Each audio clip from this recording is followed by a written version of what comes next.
الله وبركاته. النهارده احنا جايين نتكلم عن مجالات كلية طب بيطري. مجالات كلية طب بيطري من اكتر الحاجات اللي بتميز الكلية بتاعتنا عن غيرها، ومن اكتر الحاجات اللي بيبقى الطلاب اللي داخله جديد مش عارفاها. مجالات كلية طب بيطري كتير جدا، وهي تعتبر اكتر حاجة مميزة الكلية عندنا. هنبدأ بالمجالات.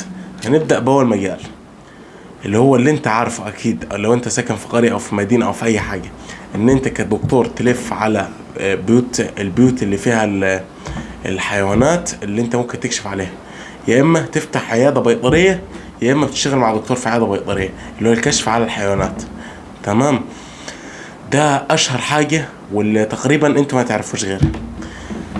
ده المجال الشائع وبرضه مستقبله كويس، وهو مجال كويس ومجال انت بتستخدم فيه اغلب اللي درسته في كليتك. تمام، وتقريبا المجال ده مش هنتكلم عنه كتير. تاني مجال معانا هنتكلم عن الرقابة على الأغذية. الرقابة على الأغذية دي بتبقى مع الهيئات الحكومية أو المطارات. انت بتبقى في الحجر الصحي بتاع المطار، أو بتراقب على الأغذية في الهيئات الحكومية. يعني انت بتلف على الأماكن وتلف على المطاعم وتلف على الحاجات دي بيبقى شغل تبع الدولة. تمام، ده انت بتاخد تقريبا دبلومة في سلامة الغذاء، والدبلومة دي انت بتقدر بعد كده توظف فيها وتشتغل في الحاجات دي، ان انت تلف على مطاعم، تلف على قرى سياحية، تشتغل في المطارات. الصادرات اللي جاية تحللها وتشوفها قبل الاستخدام ومش قبل الاستخدام، هتستخدمها، هتنزلها مصر، هتعدمها او غيره. ثالث مجال معانا معامل التحاليل. انت دلوقتي مصدوم؟ لا، انت من طب بيطري تقدر تفتح معمل تحاليل. بعد ما تخلص كلية الطب البيطري انت بتاخد حاجة اسمها دبلوم التحاليل. بعد ما بتاخد دبلومة التحاليل دي بتقدر تفتح معمل تحاليل زيك زي اي دكتور تحاليل. هنخش على المجال الثالث، شركات الادوية. هتقول لي ازاي يا دكتور؟ هقول لك لا، انت ممكن تشتغل في شركات الادوية البيطرية او شركات الادوية العادية، تشتغل كميديكال ريب، ان انت توزع ادوية، تبقى موزع للادوية بعربيتك او بعربية الشركة. فانت بتوزع ادوية للصيدليات بقى، يعني بتوزع ادوية، موزع ادوية عادي. مزارع الانتاج الداجين والحيواني. مزارع الانتاج الداجين والحيواني دي انت بتمسك مزرعة كدكتور بيطري، بتمسك المزرعة، انت اللي مسؤول عن سلامة الحيوانات اللي فيها. فانت بتمسك مزرعة كاملة مثلا فيها 1000 كتكوت، 2000، 3، 4، 5، وبيبقى ربحها عالي، وبتبقى يعني مطلوبة اكتر ومشهورة قوي في دول الخليج زي السعودية. انت لو مسكت مزرعة هناك يعني الامور بتبقى ارتاحت معاك. فانت ممكن تمسك مزرعة دواجن او مزرعة عجول، فانت بتبقى مسؤول عن تحصيناتها، عن تطعيماتها، عن ادويتها. لو في لا قدر الله فرخة مات، فانت بتعرف متى تليه وتديها التحصينات والدواء لباقي الفراخ. رقم 5 الحجر البيطري والمنافذ الحدودية. انت بقى بتبقى مسؤول عن الحاجات اللي جاية لمصر، زي ما قلت لك في شغل المطارات، يعني حاجات للاستيراد. فانت بتبقى مسؤول عن سلامتها، وهي دي قبل للاستهلاك ولا لا. لو حيوانات جاية من بره مصر، فانت بتكشف عليها، بتشوف الحيوانات دي سليمة مش سليمة، فيها امراض، فيها كذا، ممكن تدخلها ممكن ما تدخلهاش.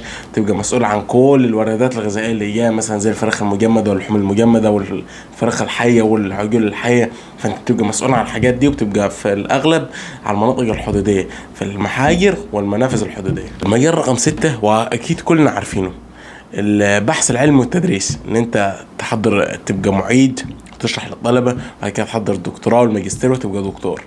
ده مجال كلنا عارفينه، وده عايزك تكون مجتهد في الكلية بتاعتك وما تهملش، وتبقى كل السنين بتاعتك تجيبها بتقديرات عالية نسبيا يعني. فانت لازم تهتم بمذاكرتك وتهتم بدرجاتك وامتحاناتك. مجال رقم 7 مجال التغذية. تقول ايه مجال التغذية ده يا دكتور؟ اقول لك مجال التغذية ده ان انت تبقى دكتور تغذية، زي ما بنقول احنا بلغتنا العامة دكتور تخسيس ونحافة والكلام ده. بتاخد حاجة اسمها دبلومة تغذية. فاهم؟ دبلومة التغذية دي انت بعد ما بتخلصها تقدر تفتح عيادة تغذية، تشتغل دكتور تغذية. وفي المجال الثامن مجال، لو انت محب لكلية الطب البشري ودخلت طب بيطري وانت نفسك تخش طب بشري. انا المجالات اللي قلتها دي يعني اغلبها للناس دي. المجال ده حلو قوي، مجال التخدير، ان انت تبقى دكتور تخدير. ده انت تقدر بسهولة ان انت تاخده من كلية طب بيطري.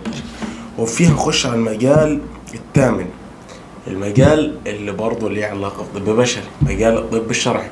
مجال الطب الشرعي ده يعتبر من أحلى المجالات. ليه؟ أنت أول حاجة بتبقى خاضع لوزارة العدل.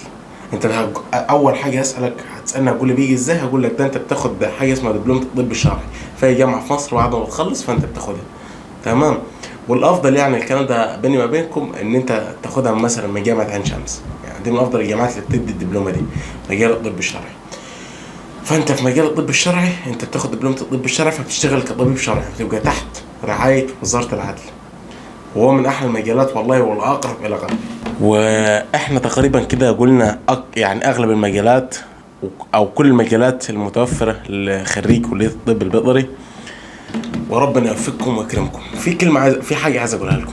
الطب البيطري مش بس عياده او تعامل مع الحيوان زي ما اغلبكم فاكر. يعني الطب البيطري ده مجال ضخم ومتنوع، وعايز عايز اللي يكون فاهم وحبه وعايز يشتغل فيه. مش عايز واحد يكون داخل كده تأدية غرض وخلاص، انا هاخد الكليه واطلع اشتغل ومش عارف ايه. لا مؤاخذه، انت مش وحدك اللي هتخرج. فايه اللي يميزك انت عن صاحبك؟ ان انت مجتهد، ان انت عايز تشتغل، ان انت ده، ان انت نزلت تدريب، ان انت حابب الكليه، ان انت حابب مجالك. فاهم؟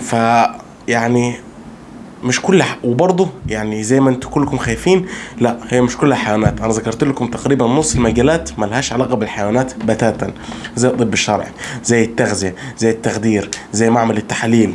ف يعني عايز ايه تاني؟ انت شوف، والمحاجر والحجر الصحي والمنافذ، يعني اغلبها ملهاش، انا قلت لكش غير واحده اتنين بس ليهم علاقه بالتعامل مع الحيوانات، اللي هو العيادات البيطريه، وان انت تشتغل كدكتور تلف على الناس وعلى البيوت والكلام ده، وكمان المزارع. لكن باقي انت مالكش علاقه، يعني انت ما فيش تعامل مع الحيوان، وانت في المزرعه مش هتتعامل مع الحيوان كتير، انت بتشرب بس. فاهمني؟ فربنا يكرمكم ووسع رزقكم، وان شاء الله اشوفكم دكاتره وخريجين وتكونوا احسن مني ان شاء الله.